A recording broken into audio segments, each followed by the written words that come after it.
आज मैं बना रही हूँ मुंह में पानी ला देने वाला आम का कुच्चा अचार।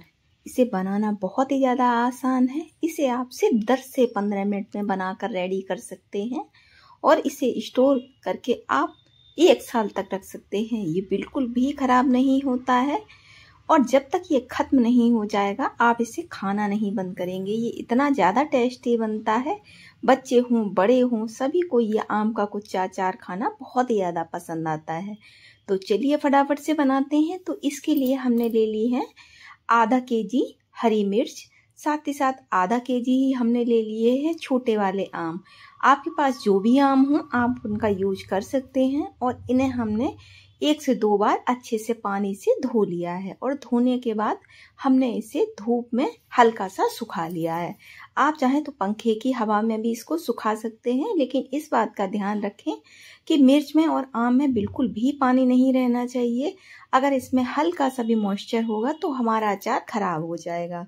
तो मैंने इसे अच्छे से धोने के बाद लगभग आधा घंटे के लिए धूप में फैला दिया था, जिससे इसका मॉइस्चर पूरी तरह से खत्म हो गया है।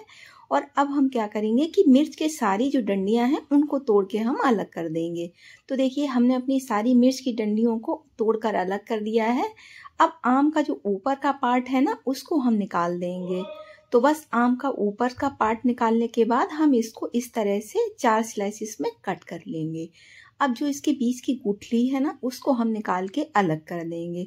अभी मार्केट में छोटे आम आ रहे हैं तो इनको इजी, बहुत ही ज़्यादा काटना भी इजी है और ये बहुत ही आसानी से कटने के बाद इसकी गुठली अलग हो जाती है। तो देखिए हमने इसको 4 पार्ट में काट लिया है और जो इसके अंदर की गुठली है उसे निकाल के हमने अलग कर दिया है। अब इसी तरह से हम अपने सारे आम को काट लेंगे। बस इसके ऊपर का पार्ट आपको ध्यान रखना है कि ऊपर का पार्ट काट के हमें अलग कर देना है। तो बस हमने अपने सारे आम को इस तरह से कट कर लिया है। तो हमने इसे बहुत छोटे स्लाइसेस में कट नहीं किया है क्योंकि हमें बस इसको 4 भाग में कट करना था ताकि हम इसकी गुठली को निकाल के अलग कर दें। अब आप कोई भी चॉपर ले लें। अगर आपके पास चॉपर नहीं है तो आप इसे मिक्सर जार में भी डाल के हल्का हल्का सा चॉप कर लें। तो मेरे पास इस तरह का चॉपर है तो मैं इसी में थोड़ी थोड़ी सी मिर्च डाल के इसको हल्का सा चॉप कर ले रही हूँ। तो आपको इसे बहुत ज़्यादा बारीक नहीं करना है, बस हमें इसके छोटे छोटे से पीसेस कर लेने हैं। अगर आपके पास चॉपर या मिक्सर जार भी नहीं है तो आप इसको गिलास से भी हल्का हल्का इस तरह से चॉप कर सकते हैं। तो देखिए बस मैंने चॉपर में डाल के अपनी सारी मिर्च को इस तरह से चॉप कर लिया है और आम को भी हमने हल्का हल्का इस तरह से चॉप कर लेना है। तो देखिए हमने आम और मिर्च दोनों को ही चॉप करके रेडी कर लिया है। तो इस तरह से अगर आप कुच्चा अचार बनाएंगे ना तो ये बहुत ही ज़्यादा टेस्टी बनता है और बहुत ही ज़्यादा खाने में टेस्टी लगता है। तो एक बार इस तरह से आम का कुच्चा अचार बनाकर जरूर ट्राई करें। तो देखिए हमने अपनी मिर्च को भी चॉप कर लिया है और जो हमारे आम थे उनको भी हमने चॉप कर लिया है। अब दोनों को हम एक साथ मिक्स कर देंगे। आप हमारी इस वीडियो को कहाँ से देख रहे हैं कमेंट बॉक्स में हमें ज़रूर बताएं। और अगर आपको हमारी रेसिपी ज़रा भी पसंद आती है तो प्लीज़ चैनल को लाइक करें, सब्सक्राइब करें और ज़्यादा से ज़्यादा शेयर करें ताकि आपको हमारी इसी तरह की वीडियो की नोटिफिकेशन मिलती रहे। तो बस देखिए हमने दोनों को अच्छे से मिक्स कर लिया है और उसके बाद हमें इसमें ऐड करने हैं कुछ मसाले। तो अभी हम इसमें सिर्फ थोड़ा सा नमक ऐड करेंगे और साथ ही साथ हम इसमें ऐड करेंगे थोड़ी सी हल्दी, क्योंकि हल्दी और नमक डाल के हम इसको 2 से 3 घंटे के लिए रेस्ट होने के लिए छोड़ देंगे, जिससे इसमें जो भी एक्स्ट्रा मॉइस्चर होगा ना वो रिलीज हो जाएगा। इस तरह से जब हम आम और किसी भी चीज़ का अचार बनाते हैं ना तो हमारा अचार लंबे समय तक चलता है और ये बिल्कुल भी ख़राब नहीं होता है।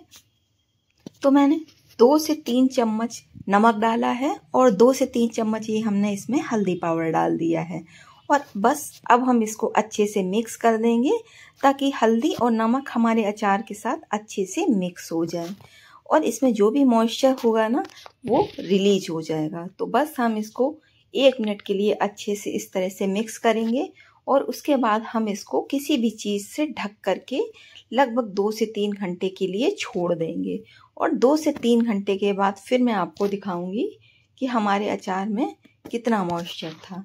तो चलिए देखिए, हमने अपनी सारी चीज़ों को मिक्स कर लिया है। अब हम इसे एक प्लेट से इस तरह से ढक देंगे। बस इस बात का ध्यान रखना है कि बिल्कुल भी इसमें स्पेस नहीं रहनी चाहिए, नहीं तो जो मॉइस्चर है वो पूरी तरह से रिलीज नहीं होगा। तो हमने एक बड़ी प्लेट से इसको ढक करके रख दिया है। अब हम अपना मसाला रेडी कर लेते हैं। तो हमने लिए हैं 2 चम्मच साबुत धनिया, 1 चम्मच मैंने ली है काली मिर्च, 1 चम्मच ही हमने ली है कलौंजी, 1 चम्मच ही हमने लिया है जीरा, 1 चम्मच ही हमने ली है बनारसी राई, 2 चम्मच हमने ली है पीली वाली राई और 2 चम्मच ही हमने ली है काली वाली राई, 1 चम्मच हमने ली है मेथी दाना और 1 चम्मच ही हमने ली है अजवाइन और 4 चम्मच हमने ली है सौंफ। सौंफ हमें ज़्यादा लेनी है क्योंकि अचार में सौंफ का टेस्ट बहुत ही बढ़िया लगता है। साथ ही साथ सौंफ हमारे डाइजेशन के लिए बहुत ही ज़्यादा बढ़िया होती है। और अजवाइन, जीरा और काली मिर्च, धनिया, ये सब चीज़ें भी हमारे डाइजेशन को बहुत ज़्यादा इम्प्रूव करती हैं। तो इसलिए हमें इस अचार में इन सारी चीज़ों को ऐड करना है और ये सारी चीज़ें हमारे अचार को बहुत ज़्यादा टेस्टी भी बना देती हैं। बनारसी राई डालने से हमारे अचार में बहुत ज़्यादा खट्टापन आता है। तो अगर आपके पास बनारसी राई नहीं है तो आप स्किप भी कर सकते हैं, उसकी जगह आप काली या पीली कोई सी भी राई ले सकते हैं। लेकिन अगर हम बनारसी राई थोड़ी सी ऐड करते हैं ना, तो हमारे अचार में एक बढ़िया सा टेस्ट आता है। तो बस अब हम इसे हल्का सा रोस्ट कर लेंगे। तो हमें इसे बहुत ज़्यादा रोस्ट नहीं करना है, क्योंकि अगर हम इसको बहुत ज़्यादा रोस्ट कर लेंगे तो हमारे जो मसालों का फ्लेवर है वो पूरी तरह से ख़त्म हो जाएगा। तो हमें इसे बस हल्का सा गर्म करना है। आप चाहें तो इसे धूप में भी हल्का सा गर्म कर सकते हैं ताकि ये आसानी से पिस जाए। अगर हम इसको ऐसे ही पीसेंगे तो फिर हमारे मसाले अच्छे से ग्राइंड नहीं होंगे। तो बस हमें इसकी नमी को ख़त्म करना तो लगभग हमने इसे आधा मिनट के लिए धीमी आंच पे हल्का सा रोस्ट कर लिया है। और देखिए, अब मसाले हमारे रोस्ट हो गए हैं। तो हमने इसे 5 मिनट के लिए ठंडा होने के लिए छोड़ दिया था। अब 5 मिनट हो गए हैं, मसाला हमारा ठंडा हो गया है। तो बस अब हम इसे एक मिक्सर जार में डाल लेंगे और इसे हम दरदरा पीस लेंगे। तो आपको इस बात का ध्यान रखना है कि जो हमारा मसाला है उसे हमें बहुत ज़्यादा बारीक नहीं करना है। अचार में जो मसाला होता है ना, वो हल्का सा जब दरदरा होता है ना, तभी इसका टेस्ट अच्छा आता है। तो बस सारी चीज़ों को हमने हल्का सा दरदरा पीस लिया है। अब हम अपने अचार को देख लेते हैं। तो देखिए, इसमें हल्का सा मॉइस्चर आया था, बहुत ज़्यादा मॉइस्चर नहीं आया था। तो बस अब हम इसी स्टेज पे इसमें डाल देंगे मसाला जो हमने ग्राइंड करके रखा था। तो हमने अपना सारा मसाला अपने अचार में डाल दिया है और बस अब हम इसे अच्छे से मिक्स कर लेंगे। तो हमें 1 से 2 मिनट के लिए अच्छे से अपने मसाले को मिक्स कर लेना है ताकि जो हमारा मसाला है वो अच्छे से मिर्च और आम के साथ मिक्स हो जाए। इस तरह से अगर आप अचार बनाएंगे ना तो ये बहुत ही ज़्यादा टेस्टी बनता है। एक बार आप इस तरह से ज़रूर ट्राई करिएगा और हमें बताइएगा कि आपने इस तरह से अचार बनाया तो आपका अचार कैसा बना। अब मसाले को हमने मिक्स कर दिया है। अब हम क्या करेंगे कि अब हम गैस पे चढ़ा देंगे ऑयल। तो मैंने लगभग 200 ग्राम ऑयल लिया है। आप अपने अचार के हिसाब से ऑयल की मात्रा ले सकते हैं। तो मैंने लगभग 200 से 250 ग्राम ऑयल ले लिया है। तो मैंने मस्टर्ड ऑयल का यूज किया है क्योंकि अचार में मस्टर्ड ऑयल ही अच्छा लगता है। और बस हमने इसे अच्छे से गर्म कर लिया है और गर्म करने के बाद फिर हमने गैस को ऑफ कर दिया है। और जब हमारा ऑयल हल्का सा ठंडा हो गया है तो इसी स्टेज पे हमने इसमें डाल दी है थोड़ी सी हींग और थोड़ी सी हमने इसमें डाल दी है मिर्च। तो आप चाहें तो मिर्च को स्किप भी कर सकते हैं, लेकिन मिर्च डालने से थोड़ा सा कलर भी बढ़िया आ जाता है और टेस्ट भी हमारा बढ़ जाता है। तो बस आपको ध्यान रखना है कि जब बिल्कुल हल्का सा ठंडा तेल हो जाए उसके बाद ही आपको हींग और मिर्च डालनी है।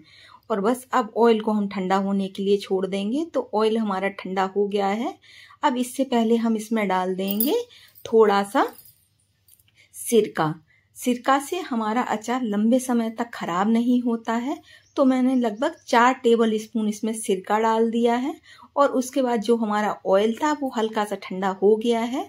तो बस इसी स्टेज पे हमने अपना ऑयल भी अपने अचार में डाल दिया है और बस अब हम इसको अच्छे से मिक्स कर लेंगे। आपको ध्यान रखना है कि जो ऑयल हमने गर्म किया था वो आपको बहुत ज़्यादा गर्म अचार में नहीं डालना है। आपको जब आपका ऑयल हल्का सा ठंडा हो जाए उसके बाद ही ऐड करना है। अगर बहुत ज़्यादा गर्म ऑयल आप डाल देंगे तो फिर आपका अचार ख़राब हो जाएगा, इस बात का ध्यान रखें। तो बस देखिए, ऑयल डालने के बाद वापस से हमने इसको अच्छे से मिक्स कर लिया है और अब देखिए हमारा जो अचार है वो एकदम से रेडी है। बस इस बात का ध्यान रखें कि जब भी आप अचार बनाएं तो इसमें नमक की मात्रा थोड़ी सी ज़्यादा रखें। और बस मिक्स करने के बाद हमने इसको ढक करके रात भर के लिए छोड़ दिया था। और अब हम आपको दिखाते हैं कि रात भर के बाद हमारा अचार कैसा बना है।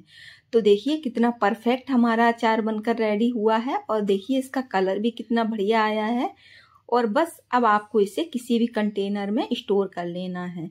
तो आप कोई कांच का कंटेनर वगैरह ले सकते हैं, लेकिन एक बात का ध्यान रखें कि जिस भी कंटेनर में आप इसे स्टोर कर रहे हैं उसे एक बार अच्छे से धूप लगा लें और उसके बाद ही अचार को स्टोर करें, ताकि हमारा अचार लंबे समय तक खराब ना हो। अगर कंटेनर में जरा सा भी मॉइस्चर होगा तो हमारा अचार खराब हो जाएगा।